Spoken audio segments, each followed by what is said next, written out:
This is a series where I chat with scientists and those trained in STEM fields about their lives and hobbies that took a turn outside of traditional science and STEM fields. Welcome to Science and.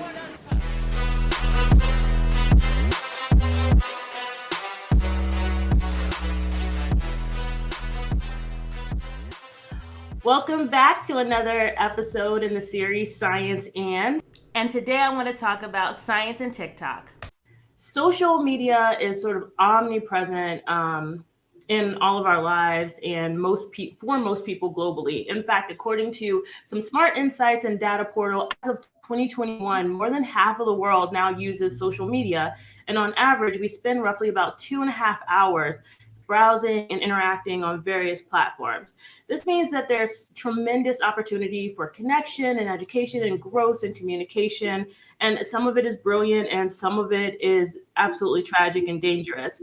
But while institutions and organizations of all kinds have been setting up their own profiles and helping themselves to the market, sharing information, there's definitely been really mixed feelings about when and how professionals, especially in higher ed and faculty, scientists and teachers and professors, are showing up on these platforms. And the significant impact of these tools that we have to communicate and their significant impact on the ability to quickly change and influence really vital conversations in our lives means that, ready or not, an increasingly number of diverse group members that are also brilliant thought leaders are really leveraging the power of social media on a number of different topics in really inclusive and accessible ways. And some people would probably call this radical, and while others would definitely say it's long overdue. Today, I want to focus a little bit more on TikTok, more specifically when we're talking about social media. Like many of you during the pandemic, especially in those first 7 to 8 months, I really took to TikTok for entertainment. And I was really surprised at the number of scientists and science enthusiasts sharing on the platform, doing experiments, sharing their favorite science facts. I really was loving it. For obvious reasons, TikTok has exploded in activity. It ranks number 7 in the world. By the end of September 2021, they announced that TikTok had surpassed the 1 billion monthly active user mark.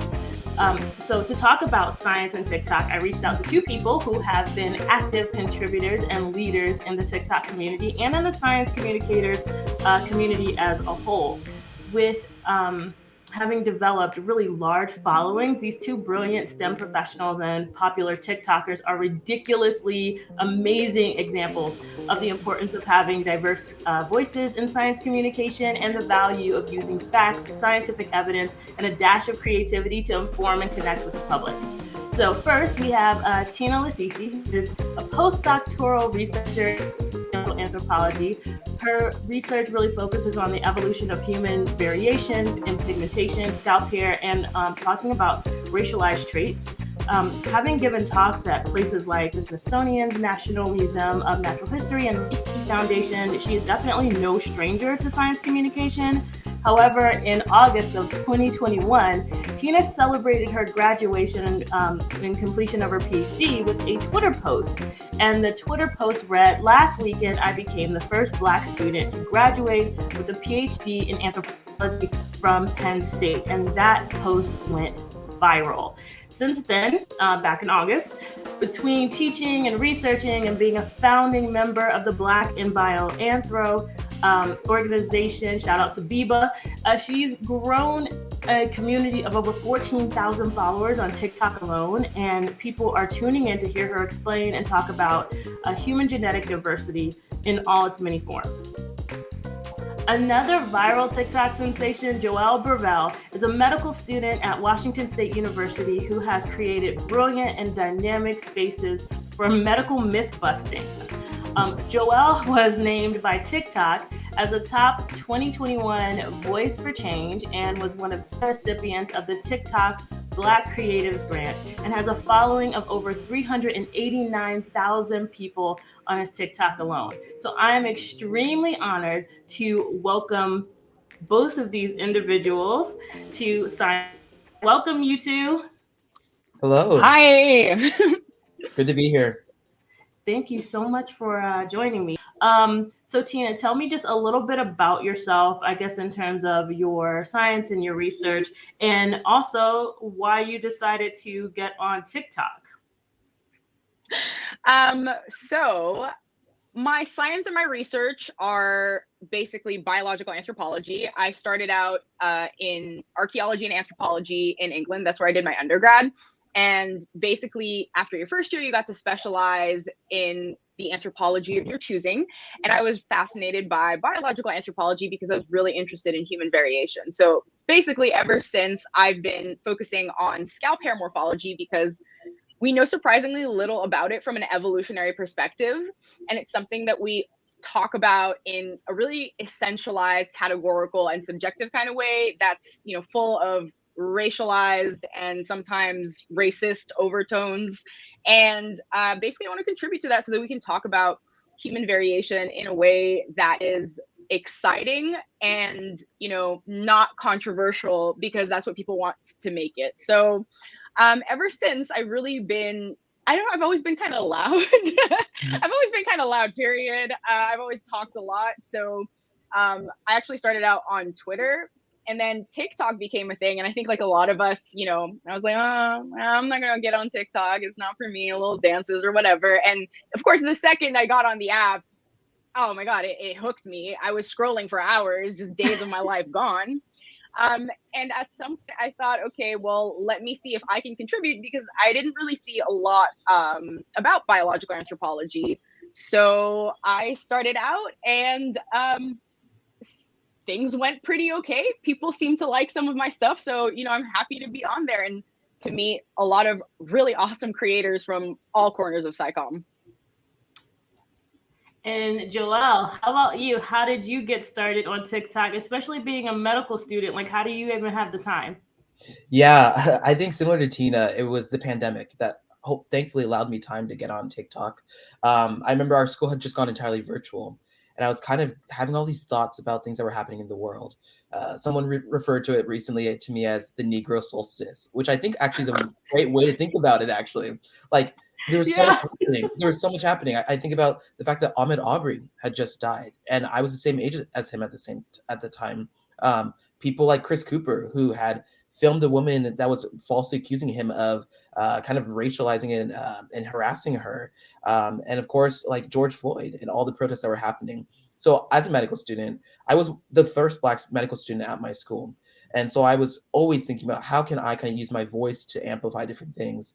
And when the pandemic hit, with all these stories kind of happening, I realized I was in kind of a unique space as a medical student, being able to talk about the things that were happening in the world from a medical lens. And just going through medical school, there had been so many times where I thought, wow, this is not inclusive language that we're using right now, or my story is not included in the ways that we're being taught. If this is my school's relatively new, so if a newer school is doing this, what are older schools that are not changing their curriculums doing as well? And so that's really what pushed me to jump on TikTok. Not gonna lie, I started off first by making dancing videos. Actually, I should say trying to make dancing videos. I think the first video I made was me like transforming into Dr. Burke with some trend that was happening, and it did pretty well. And then I made another video about, oh, this is my first year in medical school, but here's the fun side of it too. And so showing my friends like hanging out and having like fun, and a lot of people like that to see kind of the balance.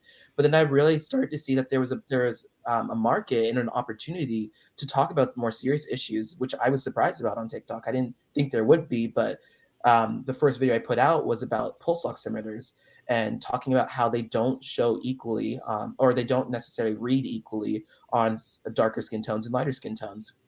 I actually ended up being able to talk at the FDA, and like a few months later, after I talked there, they made a change on their website to at least add a warning to the pulse oximeters. So things like that started to happen, and I started realizing, wow, social media, especially TikTok, it doesn't have to just be a dancing app. There are people that want to learn and want to kind of understand the world around them. And I really think that's what TikTok's all about, is learning something new. Yeah, I would definitely agree. Was really, like both of you, really shocked to see that there was more than dance videos happening. And I think it's really interesting maybe how the TikTok algorithm and feed works, and what gets elevated and what doesn't get elevated. That's why Mhm. I'm really like just blown away that the two of you, like Tina in just a few months and Joelle over a span of time, have been able to develop these really large audiences, because everything that I had heard about TikTok was basically Gen Z dance videos. That's all I heard. That's all I ever saw. And then I finally got on there, and I guess between what I was selecting as what I wanted to watch or what I liked, turned out to be, I ended up on Black TikTok, which is a very different world of conversations that I really wasn't hearing and I really wasn't seeing. And I really appreciate both of you for the work that you're doing and how you're doing it. So I will talk from my own experience, but I remember being in my medical anthropology class as a master's graduate student. So this means that I've gotten through all of my life and most of my 20s before I ever heard people talk about the basically reproductive justice and the birth rates for Black women in the United States. Almost my entire life without ever hearing about it. And I've considered myself a very educated person, a very, with it, like, strong female, sexual conversations don't bother me, blah, blah, blah. And here I was learning something that should not have been news to me. Right. And it was something that you covered in I think one or two of your TikToks that I was watching, Joelle. And so when you're covering these types of topics that you're like, why doesn't the world know? Why isn't this commonplace conversation? Right. Is that how, or what's really guiding you when you're making the decision on what to post, or are you guided by trends? Yeah, no, I'm really guided by, I don't like following trends, actually. I like to buck those trends and be like, what is something that's interesting that no one's talking about right now? I don't like to say, like, I like to create trends, but I like to just kind of move outside of the things that people are normally talking about and add new value and new conversations. And really the way I get a lot of my information is just through word of mouth, or like in my own research, where I'll be diving into something, or I'll be on Twitter or talking to people in real life, and they'll be like, I heard this one thing like a long time ago, but I haven't heard anything else about it like since. So just an example, I was just having a conversation with someone last week about mammograms, and the fact that mammograms don't read equally on Black women compared to white women, which I had never heard about. And so I wanted a whole deep dive, and I'll have like a video coming out about that soon. But I think that's literally how I get my information, my research, is by diving into this deeper, going into kind of a deep dive onto the research portals and seeing what's out there. But I really think about the work I'm doing as breaking the barrier between research and lay people, trying to translate that language of medicine, that language of research, into conversation that people can actually engage in and interact with. Because it's crazy that we have paywalls behind research that can be life-saving for people. And I think as much as I can, I want to bring that information from the research world into the hands of people and translate if they don't have the ability to actually understand it themselves. That's incredible. And that's a large part of what I think science communication should definitely be.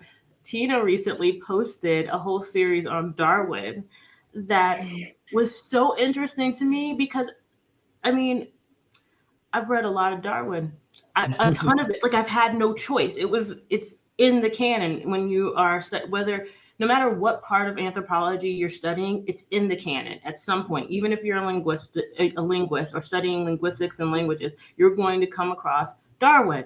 And as much Darwin as I've read, I never even thought about some of the ideas that Tina had surfaced through Darwin's work. Yes. So actually, I think a lot of us have notes, right? Like, we've taken notes because we've been in school for like too long, actually for too long. And I'm sure that I'm not the only person who says, okay, you know what, I'll organize my notes eventually. Of course, that never happens. So every now and then I'll dive back in because I'm like, oh, I'm looking for something else. And that's actually what happened a few weeks ago. I was looking through my Evernote, which is basically a time capsule from 10 years ago.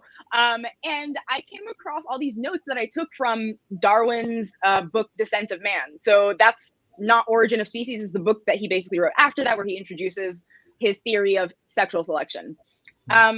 And I remembered that I was very interested in that book because that's what goes into the human variation part. So him trying to make sense of, well, okay, what's going on? Why are humans so different?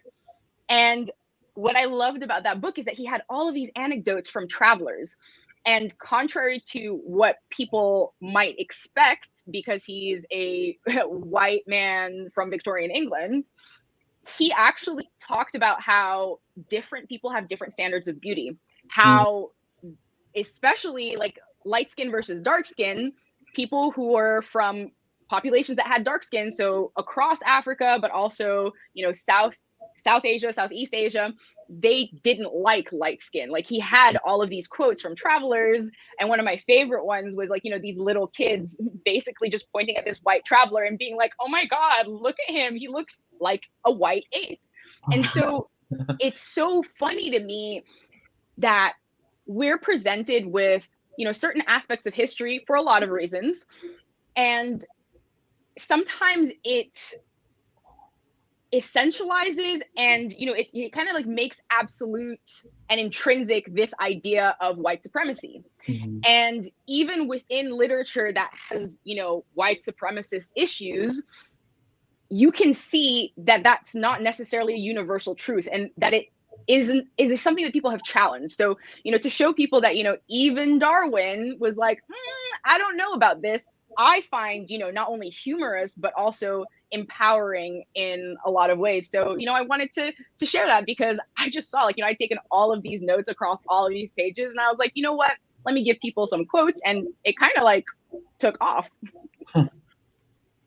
Well, it's one of my favorites, and I definitely overlooked it. And I'm just like, how many times did I read that and not read into it? So I think it's really important that we have people that are willing to not just necessarily do the work, but provide a completely different lens to what it is that we're looking at. Because you're right, so we're taking in information constantly.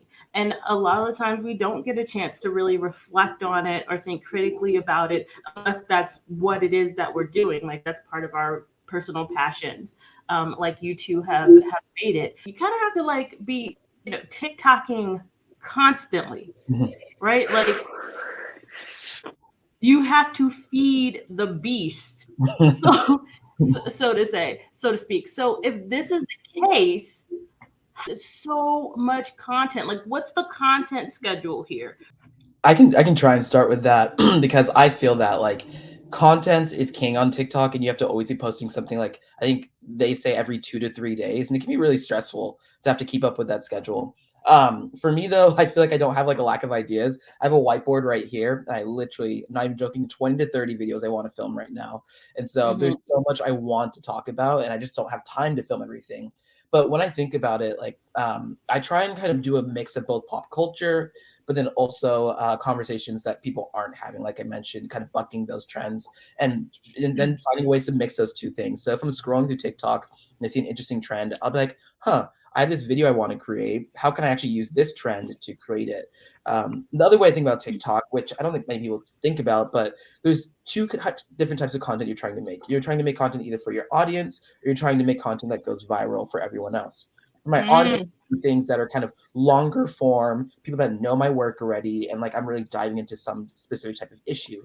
For things I want to go viral, it's very short, not me really talking, but just like putting out a video, you know, saying like, here's the type of content I talk about. And I've noticed like when I put a video that's 7 seconds out, that's like shorter like that, it doesn't take me long to put together at all. It literally takes me maybe 10 minutes. Those will get like the 300,000, 400,000, 1 million views versus the longer content, which is a little bit annoying. That takes like 20,000 views, which is still a lot of people seeing it. But I'm like, this is the important one. I want everyone to see this right now.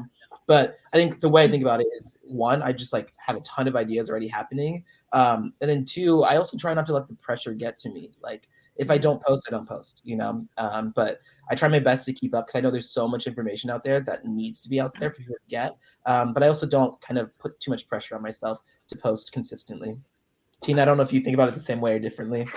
You know what? This was a little therapy session for me. This was inspirational. I was like, I should listen to you, Joelle, because I struggled a lot at the beginning. It's actually really interesting. Like as I look back at what I tried to do, you know, you get on TikTok first, and it's a little awkward because you're like, okay, I guess there's these trends. I never did the dancing because I'm rhythmically challenged, but you know, I had this friend who basically said, oh, you should do this hand thing, this little hand dance thingy where you like introduce what you do. Oh, let me tell you, it took me a couple hours to shoot that. Like, and I had to practice, get the rhythm. Ooh, it was hard for me.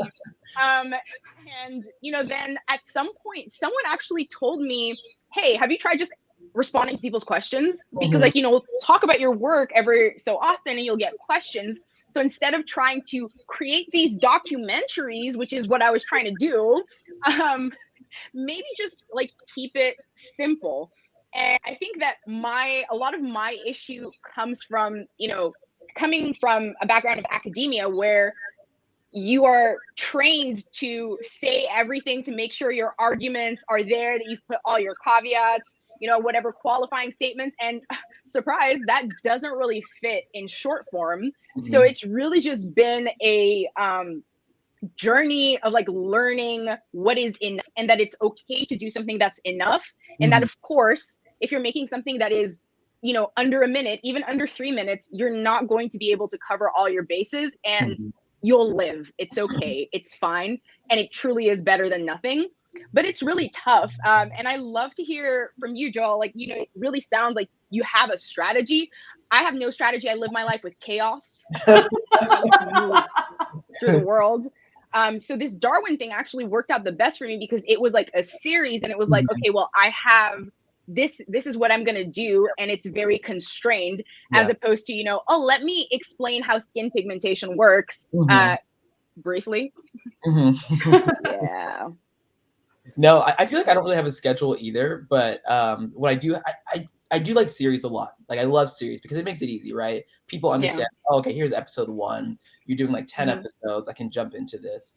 And then, but I think what's even more fun is like what you're saying is like, if I had something I wanted to do on skin pigmentation, I would just be like, here's my series on skin pigmentation, but not have a set end date, which is exactly what my racial bias in medicine series. Like, I started that a year ago, and I still just add random videos to it every so often and then add it to the playlist. So it's chaotic in the sense that I don't really have a set date when I film it, or I'm not like, oh, this month is this series, but it's like an ongoing series that can go on forever. And every time I find something new, I just add it on there. And that's nice because then people have like a brand for me to understand.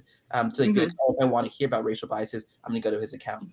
Other huge thing I do for mental health, I don't have any notifications on Instagram, on TikTok, zero. Like, if I did, I would die. I don't know how people's phones, they have TikTok notifications. I'm like, that's a thing.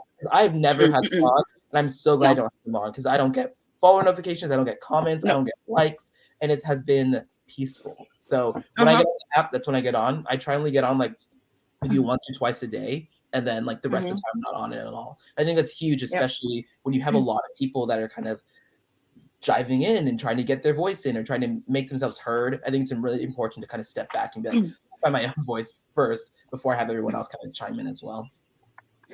Yeah. Actually, Joelle, I want to ask, like, have you had any experience with like negative comments? I mean, I feel like it's a silly question because if you have that much interaction, there's got to be negative comments. But like, I wonder, like, has that happened? What has that been like for you? How have you responded? Have you responded? Yeah, I will say I've been very lucky that especially during the like first initial come up of the followers, I didn't have a ton of negative feedback. I had a lot of people saying this is the first time I've heard this, or this is great.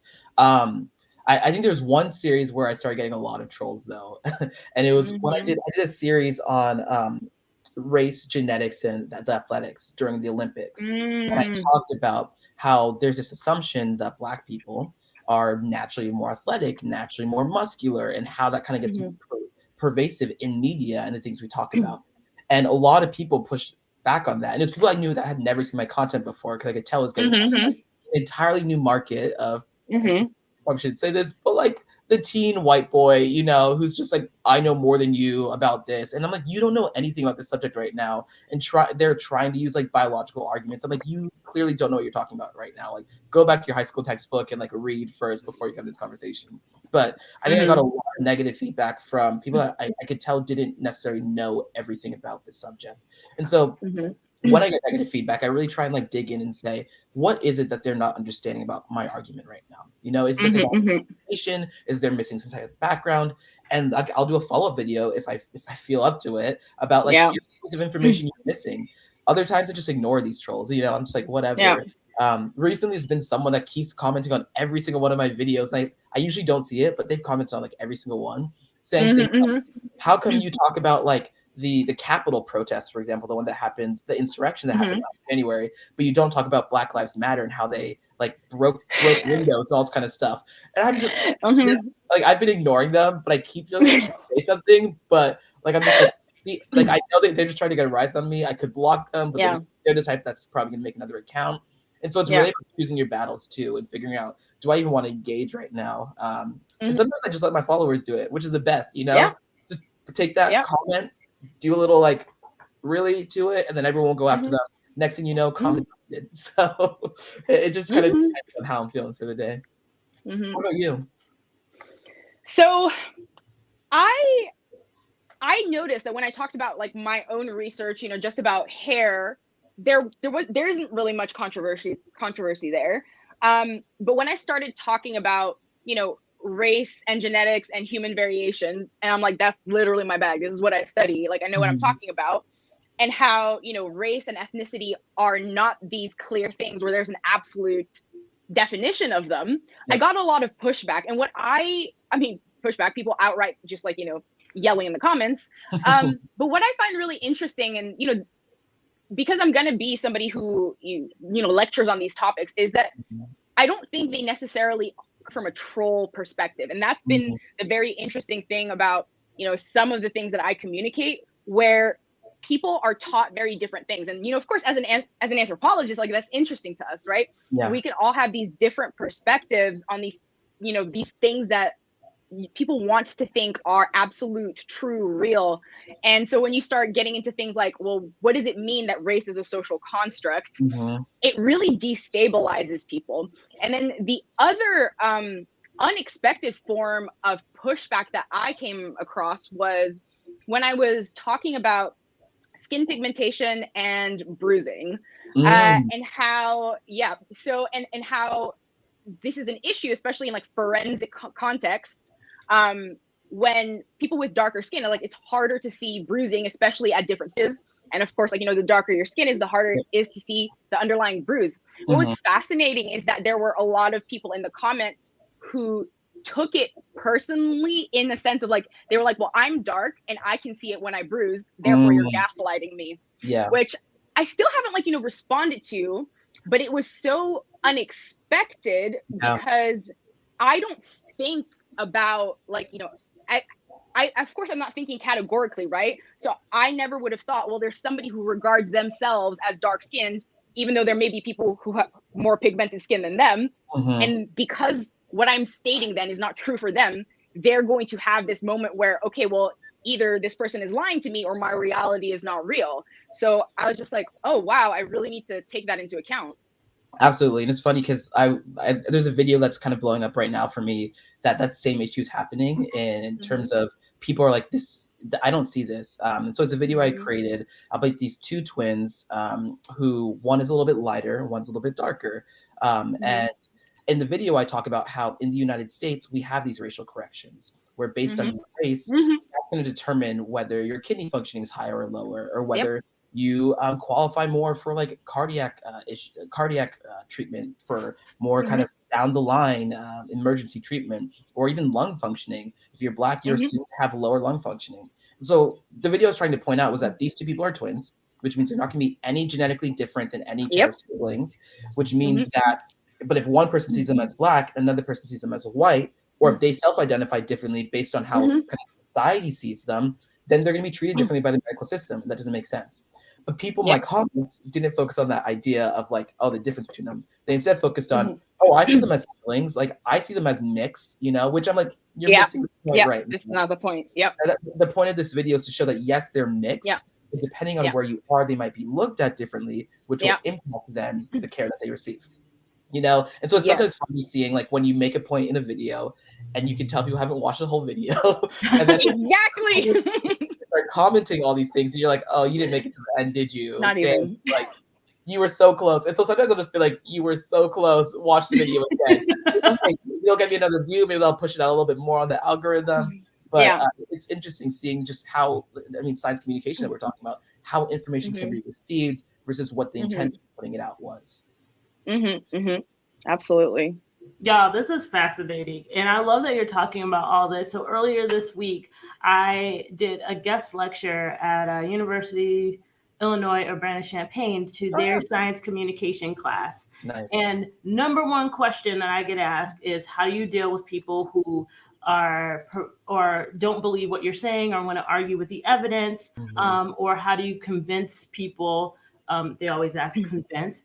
And then they also asked about trolls. And so I did bring up both of your TikTok accounts, and I was like, why don't you go watch some masters at this? Because I work with a slightly different fan base, group base. I work primarily with children. And when in the Bone Lab, though, it's very interesting. The kids that come to the Bone Lab and they engage, they're okay with the conversations that we're having about race and nuance. And typically, also, it's maybe a little bit easier because it's hands-on. We have a longer time to spend together. But I also realized we do a biological profile. We do it as a forensic practice. And I've actually removed the ancestry estimation portion of the biological profile because I just didn't have time to explain the nuance. In our 45 minutes together, I don't have time to explain nuances. And they always wanted to know how the information relates to them. And I realized it's important that I answer those questions because that's how they're connecting with the information. And that's what makes them want to go further and want to do a lot more research and engage a little more. And that's my goal, right? So plain and simple. Now, when it comes to the arguments, though, it's usually the parents or the teachers. And I invite everybody to come to those events. I always say, bring your parents if they can come. Teachers, if you can come, don't take this as like 45 minutes off unless you need it. Please come and join. And I do get those questions about like just understanding or just them trying to figure out like, what do you mean that something that I believed happened my entire life or something that I was never taught does not necessarily align with my understanding. So the conversations that we had in this class last week was sometimes you're not arguing with people because they don't believe you, but because if they do believe you, you might put them in a situation where they have to question the very makeup of their entire existence, their spiritual practices, like everything. And so in those cases, you don't necessarily need to convince them. You shared the information and it's okay to move on. But I also recognize that like in spaces like TikTok, where a lot of these students were asking questions like, how do we build this community there? That's not necessarily going to be the case. So thank you for sharing like how you pick and choose who you're going to answer, who you may decide to connect with or interact with. I think that's really, really difficult. And also people were asking about, in responding to these questions, they were actually concerned a lot about the idea of professionalism. And that's where I'm going with this. Right? So you are in situations where your professional opinion matters, your professional representation within a space, as institutionally, you're working with hospitals, Joelle, Tina, you're working in a university, like these types of things matter. And if I'm talking to a college class, they're concerned about it too. I am not necessarily concerned about it because I've been the rock star since I was in medical student, in grad school. And I'm just like, you get what you get.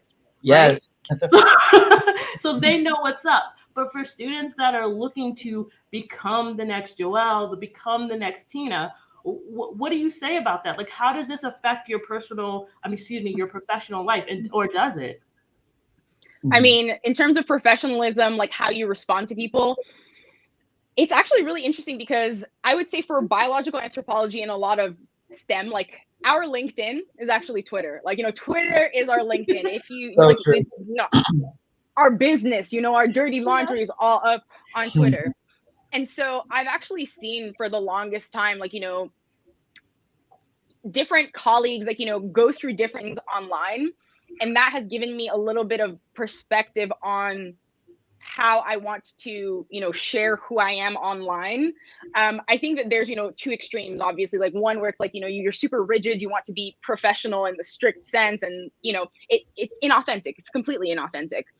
But then there is the other extreme where you are opening up so much that you're vulnerable. Like, at a certain point, you're sharing so much that you are sharing things that people can and will use against you. So figuring out what that balance is going to be different for every person. And, you might have like daily debates with yourself, at least about like, am I going to swear? Am I not going to swear? Is like an issue. Or, how am I going to respond to this person? And I think for me, what I think about most and what's most important to me is to pause on how I respond to people, because you really can't take back something. And so my biggest concern is I don't want to, sick a crowd on someone. Should I, have enough following that might happen, which like at this point I think is the case. And just even in general, like I'm keenly aware when there's like a power dynamic, and I never want to abuse that. With my students, the ones that I've had so far, when I've been, teaching, lecturing, and in the future, I want them to feel comfortable to ask these questions, because I'm, aware that when we're talking about race and human variation, it's very sensitive, and it's a topic that has become controversial for a lot of reasons. And so for many people, they can go their entire lives not having ever been able to learn about it, because asking, the question of, asking yourself like that puts you out there. So that, sets us up, because then people remain ignorant. So how can I create a space where people can ask questions in good faith? And I feel that part of that has to do with how I present myself and how I respond to people on TikTok. So generally, like, I try to assume, okay, what if this person genuinely meant this? And let's start there, because I could always be a dick later, but you can't undo that if you start. Yeah, no, I think that's so true. And I think for my platform, I'm very picky about what I post and what I talk to and what I say, mostly because I started realizing a lot of my teachers follow me. A lot of my, it's been really weird. Like recently I've been going through, or like my preceptors that I work with will be like, oh, I saw your video on this. I'm like, oh, you follow me. I follow you. It's kind of scary to be like, yes. Oh my gosh. There's that funny story, actually. I was going through, and like one of my preceptors like, oh, I follow you. So I went to their account. I was like, oh, cool, they follow me. Started like looking through, saw their family, clicked on their family. Her husband followed me, and then clicked on their son. Their son followed me. Then clicked on their daughter. Their daughter followed me. And I was like, oh my goodness, I need to be like very careful about what I post, because this whole family is watching me right now. But even beyond that, like you said, Tina, the words put out there, they don't go away. They have impact. But I kind of think of it differently based on the social media that I'm on. So TikTok, I feel like it's more my professional platform. And every so often, like I show a day in my life, or I try and like give a little bit more insight into my personality. Most of my videos are very like presentation based, and look at this and look at this, Twitter, though, I love to just like kind of tweet out my random thoughts that are being had, in the moment. And then Instagram, I love to use my stories to kind of show my day-to-day life of like what's it like to actually be a medical student. Here's what it's like to actually walk through the wards, to see patients, to actually be doing these things. So I try and show different personalities based on my social media that I'm using at the time. But I also like I don't take it lightly when I do call someone out, and I haven't had to do that much, but I actually did it recently. I went back and forth so many times on if I ended up making this video on this lady who she has a great cause. She's talking about how there's not enough like representation for female anatomy in medical school. 100% agree. But in order to make the point, she was talking about a recent picture that went viral. I don't know if you guys saw it, the one with the fetus with the black mother. The baby, yeah. And so she was using that and saying that it was female genital mutilation because of a whole host of reasons. But she was saying that because the author was from Nigeria, he was most likely taught that it was female genital mutilation. She was saying that, then she started saying like, because it's a black picture, we should be really wary of it. All these kind of weird words. And when you went back to her Twitter, she was like saying that systemic racism doesn't exist anymore, or that's at its lowest point. I got really upset, and I had actually heard about this months before, because she posted it on her Instagram. Someone sent it to me like, oh my gosh, have you seen this? And I'm like, I'm not even gonna respond. She seems like someone that like doesn't need, I don't want to give her attention. Yeah. And this month, I was on TikTok, and she like stitched one of my videos and then started saying things like, this medical student's so ignorant that he doesn't see that this is female genital mutilation. I'm like, oh, no, that's not what Let me tell you what we not gonna do. It's okay. All right, here we go. I had all the receipts from before the person had sent me, and so I kind of put together a video about her. And you know what? I didn't call her out really. I just said, this person is saying these things. I actually didn't even tag her or anything. I just said, this creator is saying these things. Here are her previous tweets from here. You can look at them, make your own decision. Wash my hands of it, you know? And it was like, I feel a little bad because people went to her account and started being like, you're a racist, you're xenophobic. But all I did was like, I put out the information and let people make their own decision on what was out there. So I feel like that's how I treat like professionalism. It's just like, I try and insert my own opinion, of course, but I also try and show all the things that led me to get there. I think when you do that, it allows people to be like, okay, he's taken his time, he's looked at the facts, he knows that there's two parts of this, and I acknowledge when I'm wrong too. So if someone comes to me and they're like, oh, you're wrong, I'll be like, yes, I'm wrong in this case, you know, and I'm not proud about that. I don't try to always be right. I try to learn all the time. So, right. Yeah. That's a good one. So I love Joelle's approach of don't come for me unless I send for you. That works for me. No, but it makes a lot of sense. And what you said about being wrong makes a lot of students, and not just students, just a lot of people who are interested in doing creative endeavors or things outside of, especially in STEM. It makes them really nervous about trying new things and sort of expanding into different realms of possibility. And I think that it's totally okay to be wrong. But I also understand how decades, centuries of medical and institutional distrust, particularly when it comes to higher education, when it comes to historically excluded populations, how when we are wrong about something, or misinformed, underinformed, however, whatever it is, how this can feel really, really, I don't even want to say bad, but it can feel really awful actually. And how people relate to you, because you do have to establish a certain amount of trust. Like what your content that you're putting out there, you're also doing a lot of trust work. And since you both talk about issues, not primarily, but issues that have to do with systemic racism and sexism and things like that, have you found that being able to establish trust with the communities that you're building has been really helpful for maybe like how they go about their lives and interact with the medical field and also like the academic field? Joelle, I don't know if you want to take this one first, because I feel like the medical perspective has got to be really important here. Oh, yeah. I mean, absolutely.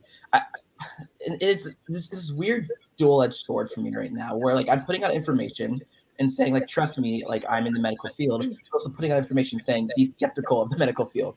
And so all the time I'm kind of trying to, I want to be an authority, but I also recognize the fact that I'm putting out information essentially saying, hey, not everything you read is accurate, right? Or not everything you see is accurate.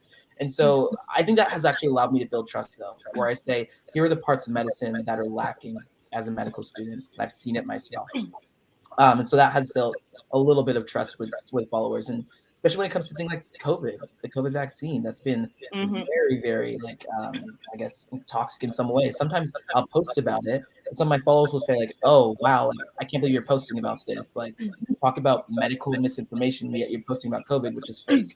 And then I have to go in and say, yes, I post about medical information, which means I am looking at this and scrutinizing it even more. And that's why I trust it. When people look at me and say, okay, he's willing to like actually call out the sides of medicine that are disingenuous or need to be changed, and recognizes that like there's historical mistrust. I understand all that, but also has done the research on COVID compared to all these other things, and here's why it's different in this case. I think that builds even more trust with people to be able to look at me as a figure and say they will call it out where it's wrong, but also be honest about where things are right. And like I have no alternative motive other than thinking about this in terms of my family. You know, I want the best education or the best medical information out there that would make my dad or my sister or my mom or my brother be able to get access to their healthcare. And so that's what I'm trying to do, is just give the same information I would give to anyone else in my own family. Yeah. Yeah. I mean, I can give my perspective from science, because I think, trusting a medical provider is it's like a very intimate relationship. It's like your well-being is directly affected. While for me, what I'm mostly dealing with is like a general distrust, or trust of science, as trademarked, which, to me, I'm just like, having the insider perspective, I'm like, of course, like, it's not one coherent thing, right? And one thing that I see constantly in SciComm is, this recurring debate of like, people need to believe in science, people need to trust science, and I'm like, not really, because it's not like, we have one union where we all agree on what the truth is and then we spread it out. I'm like, we're constantly generating knowledge, and in generating knowledge, like, we are going to be limited in certain things, and there's going to be gaps. That's just how it is. That's just how it is. So we have peer review. That's why, the more interdisciplinary we get, of course, we're going to mess up more stuff, because it's like, this is out of my field, but it's possible for that knowledge to still be valid and not to be intentionally misleading. And to be honest, that's like where I struggle the most. And I saw that especially in like the Darwin videos, because, I was putting out there things that I thought were like, kind of funny. And, the joke was like, Darwin's accidentally an ally, Yeah. But some people were like, well, racism is because of Darwin, and all of these bad things happen because of Darwin. And therefore, why are you glorifying him? Whereas, in my mind, things are very nuanced. And so I've definitely heard people say, like, don't throw out the baby with the bathwater, which can be, abused to let in a lot of bad things. But my difficulty and my goal is like, getting people to think critically and to not preemptively decide whether they're going to believe information or not believe it, based on what they think about who's talking about it or what the content is. And that's really difficult, because I didn't realize the extent to which, people rely on being able to trust someone to tell them the truth. And, trying to tell them like, hey, when I respond to someone, like, there are some creators I responded to where it's like, I just want to add this, like, I just want to, like, make this little correction or clarification, or like, saying, okay, Hand Green was wrong about that. I'm not saying they're a bad person at all. Like, I love so many of these creators, and I'm like, we can't possibly see everything. So for me, I'm not saying, throw away everything this person has ever done, but I'm saying, hey, look at what we can do together when we're thinking about these things critically, and let's create new knowledge. But, in less than a minute, that has gone wrong a few times. So that's difficult. Kudos to y'all. Like, I don't know. I don't have the, it's not my ministry to work that quickly, I guess. But I mean, Tina, anthropology is super problematic. I mean, I know, I hear what you're saying, but as an anthropologist, anthropologists have been horribly represented in media, and our field is it's a problem. It's a problem in so many ways. It's a problem for the people who are currently working in anthropology, but however, we also see that there is a need for the insertion and the involvement of social sciences in the hard sciences, the life sciences, if you will. There's a need for it, but there's also that sort of infighting. And so when you see those gaps in, let's say, the news or in studies, we see it all the time in studies and surveys, how frustrating is it to you that, or do you even think that it's possible that people aren't even thinking about anthropology as being really critical, or a critical lens to include some of these life science surveys and studies that they're doing, because they're not thinking about it even as like real science? I mean, my personal feeling about any of these things is like, I have no allegiance to any discipline.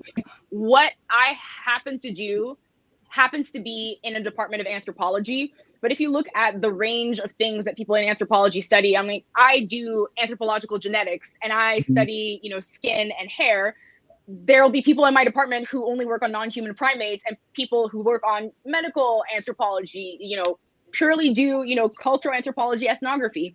Like we do such different things that for me, I will, like, you know, I'm never going to defend anthropology because I'm like, whatever. It's just like, it's the subject for me. Like, you know, the study of humans, like, you know, in its strictest sense, that's what I care about. And what I think we need to recognize is that we have a history, and every discipline has a history. And I'm not just talking about like, oh, bad things versus good things. Now, forget that. We have a canon, right? We have a set of knowledge that we've built up, a set of methodologies that we've built up, a way of looking at things that we've built up.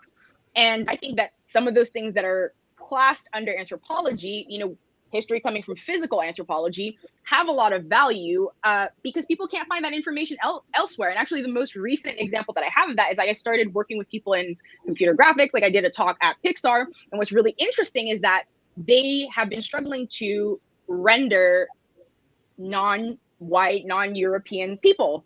And genuinely, to a large extent, I truly believe that it's not because they don't want to.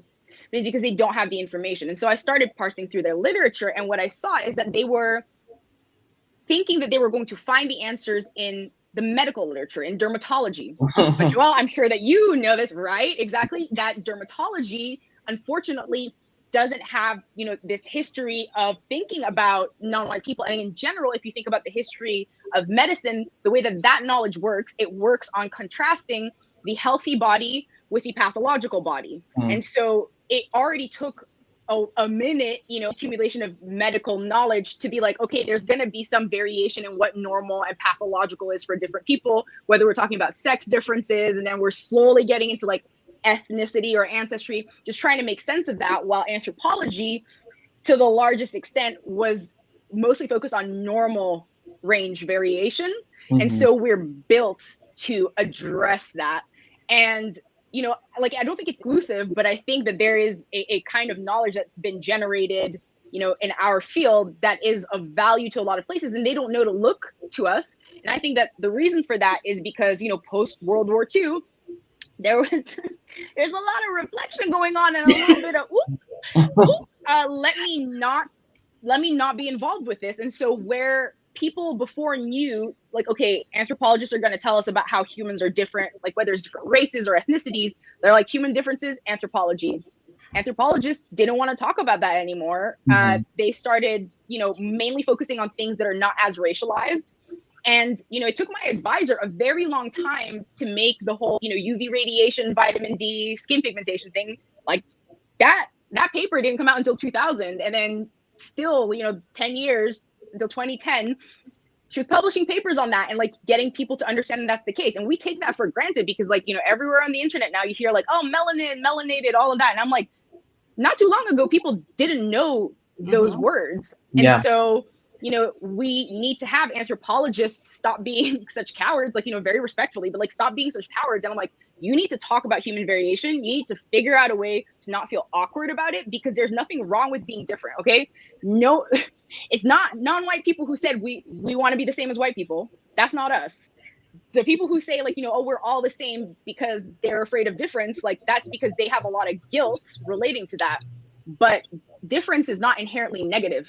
Valuation is where we get into that realm, and those two things are not intrinsically linked. So that's my battle in life. Yes, I love that.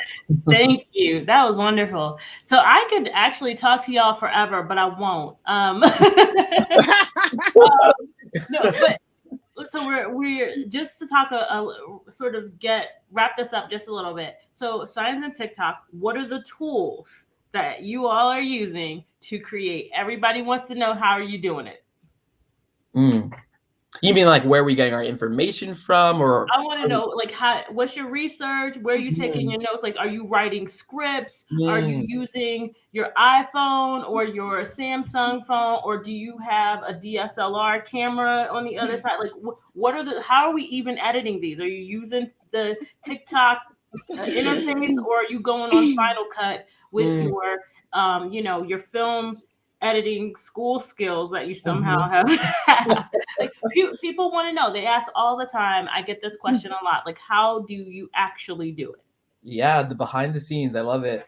Um, so for me, like ideation to idea, first I have a whole notes list of just ideas I write down as soon as they pop into my mind. I'll be Do walking down you the use, wait, hold on. I'm oh, gonna yeah, interrupt you as we go because I want to go make sure I for have it. a list. So when you say you have a notes list, are Mhm. you using Notion, Evernote, or do you have something in your back pocket like a field note? Woo. We So want to know. I use two things. I use notes on my app because that's just like quickest to open, like just iPhone notes. I can just write it in there, and then I have OneNote. And so OneNote is like a Microsoft. It's similar to Evernote and all those other Notion and those ones. But I like OneNote because I can put my little albums together. And so I have a TikTok album, and in that TikTok album, I have all my different series. So I have like my racial bias in medicine, and I have all these articles that I've linked in there that I can click on and read through if I need to. I have different I have different scripts in there as well. But the first thing, write down my idea.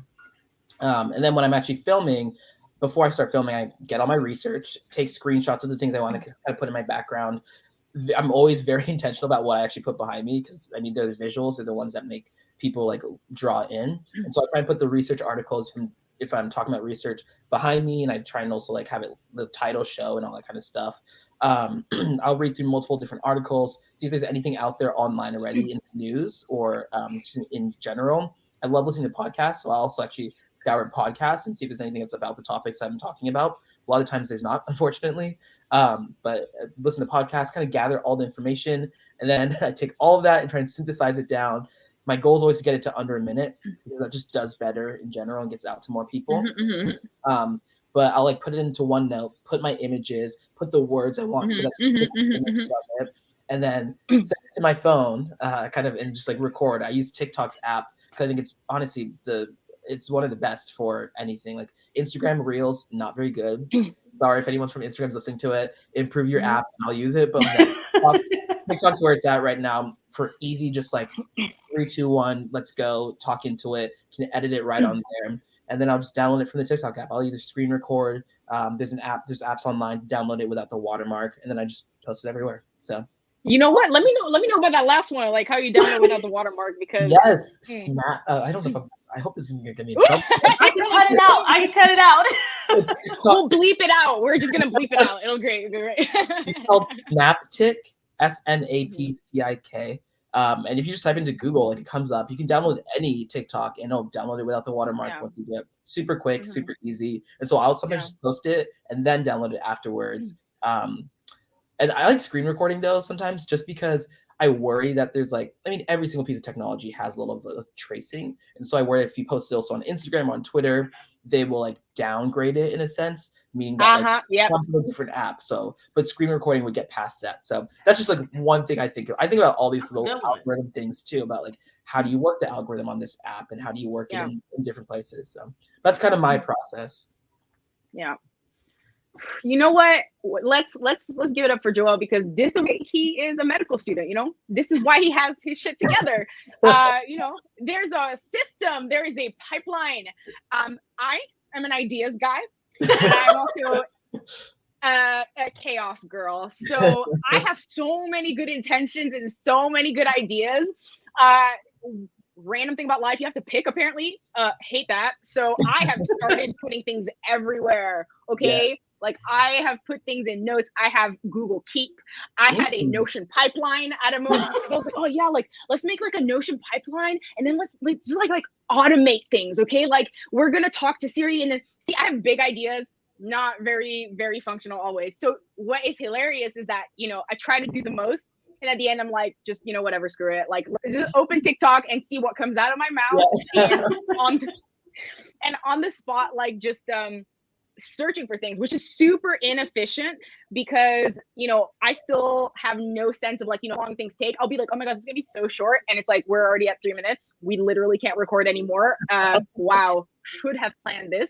But as I've been improving, one thing that I started doing is putting screenshots of things I want to put in, like, and green screen is the best feature on TikTok. Like, it's just amazing. Yes, like it just makes things so easy. I put stuff on Canva, so I have a like basically phone-sized background because the annoying thing about the green screen, however, is that it will just blow it up so that it fits behind you and cuts things off. So I'm like, okay, that's my way around it. And that's been great. And then, I film in the app as well. Like I got so many like fancy things, and I was like, oh, I should film with the back camera because everyone says that, but I'm like, but I can't see myself. So well, there you go. There you go. And that finished that. That just ended that attempt right there. And so like, now I just film in there. And actually the biggest issue I have, the biggest time suck is captioning. Like I do take the time to like view the captions, and what really irritates me about TikTok is that they will not let you download it with captions. Like they say they do, but I'm like, but they cut off. So I'm like, you're doing this on purpose. Yeah. I know you have the in-house tech to fix this, but you don't want to. Why are you a hater? Yes. Why are you a hater? Yes. So you know what? That's where we're stuck. You know what's funny? I'm actually going to take that to TikTok. Do it. I'm literally going to email them right now and be like, we need to fix that, download captions. And that's the other thing that's been cool about TikTok. Like they've been very, very supportive, especially the Black TikTok community. Like I have ins now there where I can just like email and be like, hey. Let's talk about these ins. Okay, let's talk about this. We cannot end before we talk about this Black Creative TikTok Award. So one of the questions that came up last week on Instagram was, how do science communicators make money? And one of the things that I pointed out is like, one, we don't. Two, wait, but we can. My next iteration. My next iteration is going to be teaching people how to make money. Yes, I mean that is definitely one of the other thing that I really want to mention is that for scientists who are willing to step out of the classroom and their labs and things like this, these are creative endeavors. And so figuring out how to position what you're doing as a creative, as opposed to looking for an NSF grant for you to be creative that doesn't exist, right? Opens up a world of possibilities for how you can make money and how you can contribute. But I do definitely mentioned this creator award. TikTok is not the only platform that has creator awards. LinkedIn has launched them. Facebook has launched them. Sorry, I didn't mean to make that face. LinkedIn took me out. Sorry. No, it took me out too because somebody sent me the application. Yeah, they were like, Maisha, why don't you apply for this? And I was just like, why does LinkedIn have this? It's for creating content, and I think it's geared towards Black creators as well. And Adobe has these creator awards. They're throwing out money. You got that? You're working on that application? Oh no, I'm gonna write that down. I didn't know about that, but tons of mentorship, and you work on a project. They're paying you to work on a project for Adobe. It's a whole thing. Wow. But anyway, so if you don't know about this, scientists, I'm opening up the world of creativity and creatives and how creatives are making money, just thinking about public engagement instead of thinking about purely like, oh, I'm just doing this for the science. Trust me, I know you're doing it for the science. The content is important, of course, but how you're thinking about how to create and share is a matter of public engagement. And it's a whole lot of creativity. So what's your deal with the TikTok Creator Award? What should we expect from that? Yeah, so I'll give a little. Oh, sorry. Go ahead, Tina. No. I was like, spill. I'm like waiting to hear. Yeah. So last year I participated in this program called the TikTok for Black Creatives. They chose 100 people on the app. I don't know if it's around this year. If it is, apply for it for sure, because they walked us through how do you like do a personal brand, how do you ask for brand deals, how do you price yourself, how do you everything XYZ, like full influencer, whatever that means, world. It was awesome. And then after that, they chose 10 of us to kind of get this grant from Macro, which is this huge studio that puts out different kind of movies and podcasting and all this type of stuff. They put out Judas and the Black Messiah, if you know that movie. Yeah. And so, TikTok, watch it. It's an amazing movie. But so TikTok and Macro selected 10 of us to get $50,000 to make our dream project happen.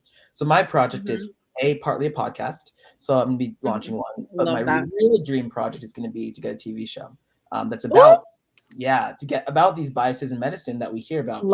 Think like something like Netflix Explained. So short, also very impactful, very like informative, where it kind of walks you through one specific issue. And my idea is to also have it kind of based around celebrity figures, but also patients. So people like Serena Williams talking about their own personal experience with childbirth, or Naomi Osaka and Simone Biles talking about mental health in Black communities, or Will Smith talking about colonoscopies because he went live on a colonoscopy for YouTube, and also talking about people like Chadwick Boseman, who passed away from cancer, people that are kind of Black heroes that have been lost to it. So each episode diving into that and doing kind of a full on look at what it looks like in that space and how racial biases still exist today. Pain biases, sickle cell disease, all that kind of stuff. I'm really excited about it, but what I'm finding is it's very hard navigating a whole new world. And I'm now kind of jumping in these meetings with producers and directors and stuff, and I don't know what I'm talking about. So right now it's been like kind of a landscape assessment of hearing what is out there, what's the possibilities, and hopefully getting a deal with like a television show to make this happen. Oh my God. So Joelle, I'm just gonna put it out there. If you need like a genetic consultant, somebody, I'm available. I'm available. Yes. I was definitely like, so if you need a producer, you need a content arranger. I'm here. I have a little bit of experience, but no, congratulations. That's really awesome. Cool. I love hearing it. First of all, I love seeing young, smart, intelligent individuals do this type of work. Two, I love seeing young Black people do this kind of work. And I really think is an incredible opportunity. And I really do hope to see it. I just love the sort of intersection. Of course, this is why we're here. I love the intersection of the storytelling and the science communication and bringing people together. And I do think it's really, really important that it's not always coming from the scientists. Yeah. And we get to know scientists in completely different ways. This is really important to me. And as we're saying all this, I'm also thinking of like Pharrell Williams' Black Ambition program that maybe you two should look into. I don't know.